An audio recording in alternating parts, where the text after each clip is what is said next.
Alright, so what we have here is a skeletonized frame like Gerber.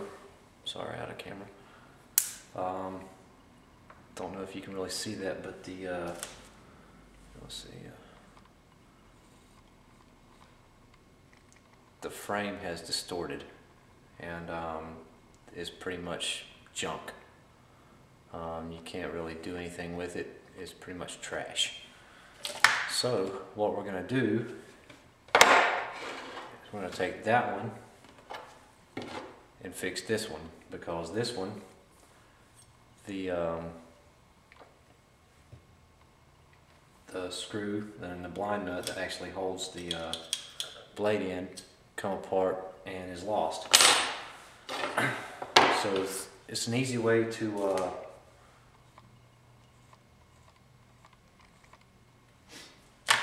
just repair one of your folding knives without actually having to go and buy another one. If you're like me, you have, I don't know, lots. I have many folding knives, but occasionally you use some and they're of cheaper quality. This is a Gerber, which used to be a really good name brand, but their quality has kind of slacked off, I guess, a little bit in the past couple years. It's not really a good quality blade like it used to be, but you get what you pay for. I think this one was bought at Walmart for like $9, somewhere between $5 and $10. It still folds. It's a nice looking knife, but it's dangerous. So what we're going to do, you notice you got 3 screws here that hold your pocket clip on, and what you want to do is you want to find an Allen wrench that fits that right there, and you're going to just remove that screw. Remember, ricey ticey, lefsy loosey. You take that screw out, and then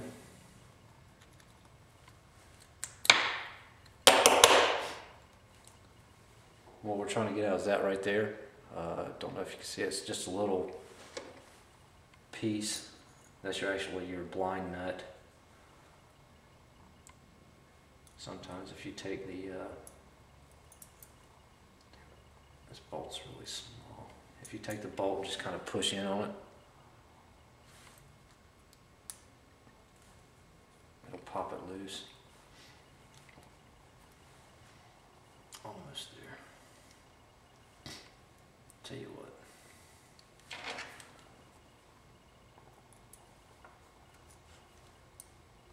Go ahead and take the bolt out. Really small, so you don't want to drop it. You want to kind of put it somewhere where you're not going to lose it. Let's see. You got 2 Torx heads here. That's what actually holds the rest of the clip on.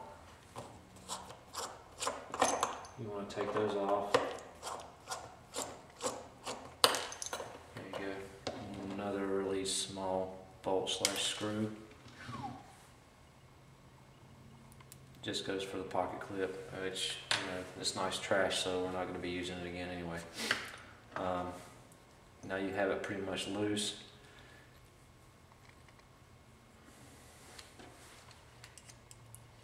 I believe a lock is being the problem.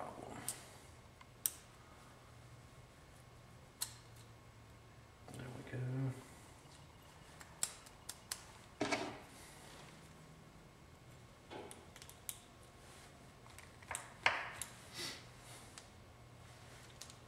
Almost there. All you gotta do is basically, there you go, pop, out it comes.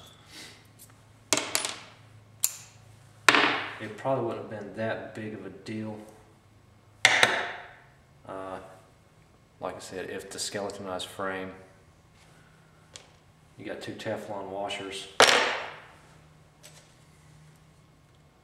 See if I can get you in close enough to see this. Yeah, see how the frame is just trash. This thing is not going to be used for anything else other than a paperweight. You can't really use it for anything just because of the way the frame lock it distorted, and all that it distorted under was trying to cut something a little bit bigger than the knife was designed to handle. And it's no bad on Gerber's fault. The owner, myself, was using it to try to cut something that was just a little bit too much for the size of the knife. And I mean, if you can see, you see the blade, it's not really, you know, very big at all. It wasn't designed to cut what I was trying to cut with it, and the frame failed. But instead of throwing this frame away, the whole knife, you know, come together, you can scavenge parts off of this, and if you have another knife, such as this one, which is basically like a straight razor looking knife, the bolt and the blind nut that holds the blade into the actual frame broke. The head sheared off of the bolt because this isn't really expensive. It's really not that bad of a blade. It holds a pretty good edge for a really long time. It looks like a straight razor. I wouldn't advise you shaving with it because that's just not what it's used for. But for something good to have in your pocket to cut, say, cordage or any other miscellaneous small item stuff, it works great. In a pinch, you could probably use it to skin an animal if you really had to.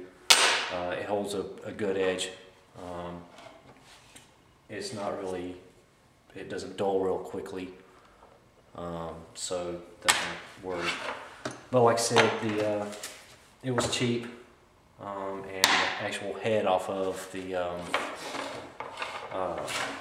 bolt broke off and fell out, and the next thing I know, the Teflon washers are gone. And so what I'm going to do is use this Gerber and salvage parts off of it, the Teflon washers, the blind nut, and the bolt, and I'm going to fix this knife so I don't have to throw two knives away because one is broke.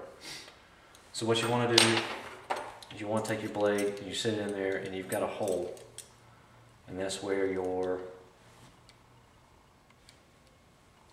right there, that's where your blind nut's going to go into, and that's where your bolt is going to go into. Now granted, this isn't designed for this knife, so what you have to do is you have to work a little bit. You take your Teflon washer, which a lot of your upper grade folding knives will use a ball bearing system.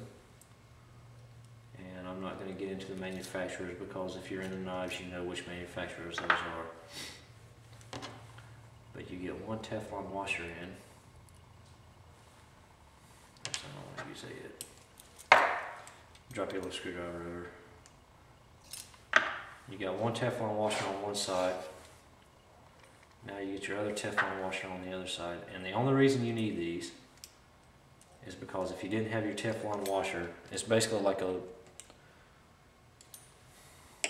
cheap way of lubing the system. Because you can't have, well, I mean you could, but it'd be bad, but you know, you don't want metal and metal grinding together. That's why you change your oil in your car. Because metal upon metal contact, eventually one side wears down. I think I have some kinked. Yeah, I do.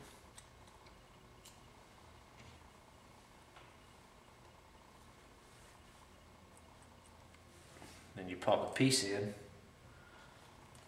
and it's not going to go exactly great. Like I said, it's not designed for this blade. It's not designed for this frame, but you can use it, and I'm going to show you exactly why. And on small bolts / screws like this, a word to the wise is always better. There we go. show you something here in a minute. So now we have a blade that is fixed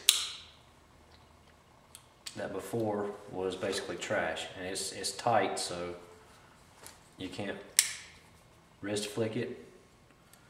All you have to do is adjust on this screw.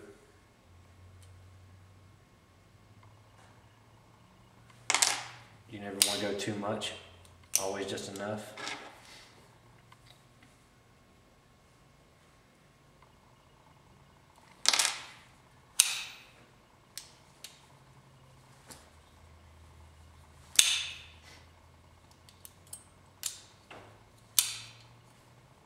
And once you get it too loose, you'll notice that it will loosen every time you open it.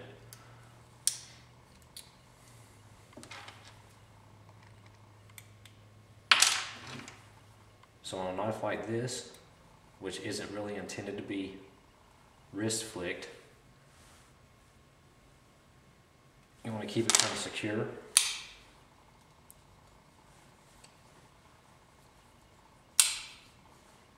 Because that's, you know, how it's designed to be used.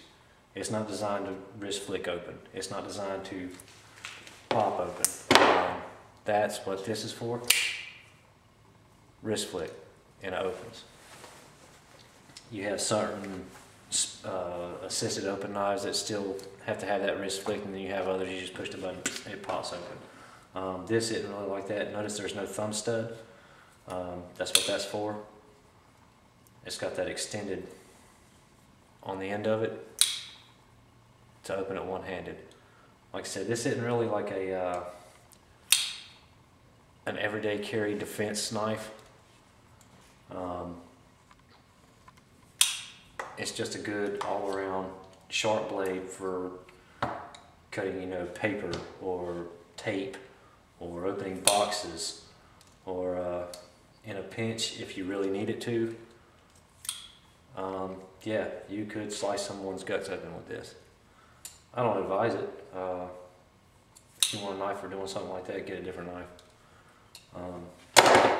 But that's basically how you take one blade that's crap that you're going to have to throw out anyway because the frame is done, and you fix another one. If you have blades, then you know that eventually they fail, and instead of just tossing them, why not take two blades that you were going to have to get rid of anyway and make one good one out of it. I'm going to make another video on how to make sure that screw doesn't back out. Or if you can see, I don't know if you can, with the light, come on, remote.